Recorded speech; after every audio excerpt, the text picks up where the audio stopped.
கர்த்தரை கண்டடையத்தக்க சமயத்தில் தேடுங்கள், அவர் சமீபமாயிருக்கையில் அவரை நோக்கி கூப்பிடுங்கள் என்று ஏசாயா 55:6 சொல்லுகிறது.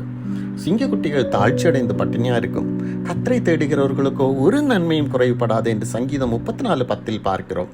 முதலில் தேவனுடைய ராஜ்யத்தையும் அவருடைய நீதியையும் தேடுங்கள் என்று மத்தேயு 6:33 இயேசு கூறுகிறார்.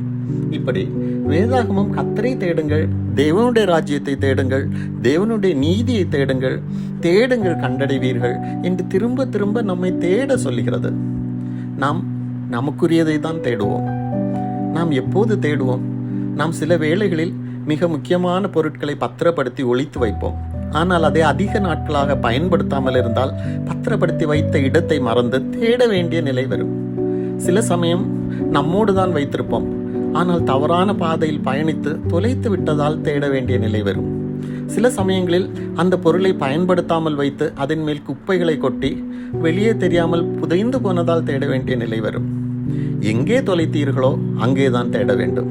இன்று இயேசுவை உங்கள் வாழ்க்கையில் தொலைத்ததுதான் உங்கள் வாழ்க்கையில் நன்மைகள் குறைவதன் காரணம். இன்று அவரை முழுமனதோடு தேடினால் கண்டடைவீர்கள். பலம் வாய்ந்த இளம் சிங்கங்கள் கூட இதை கிடைக்காமல் குறைவடைந்து பட்டினியா இருக்கும். ஆனால் இயேசுவை தேடினால் ஒரு நன்மையும் குறைவடையாது.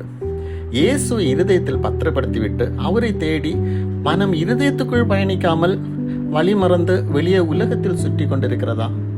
உடனே உங்கள் மனம் உலகத்தை விட்டு இயேசுவை நோக்கி திரும்பட்டும். மனம் திரும்பாமல் வெளியே உலகத்தில் தேடி கொண்டிருந்தால் கண்டுபிடிக்க முடியாது. இயேசுவை இருதயத்தில் வைத்துவிட்டு பார்க்கக்கூடாத காட்சிகளும் கேட்கக்கூடாத வார்த்தைகளும் ஆகிய குப்பைகளை அவருக்கு மேல் போட்டுக் கொண்டிருக்கிறீர்களா? குப்பைகளை இருதயத்துக்குள் கொட்டுவதை உடனே நிறுத்துங்கள். இயேசுவிடம் இருதயத்தை சுத்திகரிக்கவும் மனதை புதுப்பிக்கவும் உதவி கேளுங்கள். இயேசுவின் இரத்தம் சகல அழுக்கையும் நீக்கி நம்மை சுத்திகரிக்கும். இருதயத்தில் இயேசுவிற்கு பிரியமில்லாத பாவ ஆசைகளை வைத்து அதை மனசு அசை போட்டு பாவ வழிகளில் சஞ்சரித்ததால் இயேசுவை தொலைத்து விட்டீர்களா? இருதயத்திற்குள் தேடி பிரயோஜனம் இல்லை, தொலைத்த இடத்தில் தான் தேட வேண்டும். பாவ வழியை விட்டுவிட்டு மனம் வருந்தி திரும்பி இயேசுவை நோக்கி நடக்க தொடங்குங்கள். அவர் வழியில் உங்களுக்கு தென்படுவார். இயேசு சொன்ன காணாமல் போன வெள்ளி காசு உவமையில் உள்ள பெண்மணி காசை தொலைத்த இடத்தில் தான் தேடினாள். ஆனால் விளக்கை கொடுத்து தேடினாள், எளிதாக கண்டுபிடித்தாள். இயேசுவை வேத வசனமாகிய விளக்கின் வெளிச்சத்தில் தேடுங்கள். பரிசுத்த ஆவியாகிய எண்ணெயை ஊற்றினால் வெளிச்சம் அதிகரிக்கும்.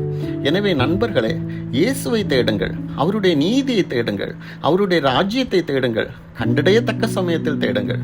இப்பொழுதே கிருபையின் நேரம், இப்பொழுதே இரட்சிப்பின் நாள்.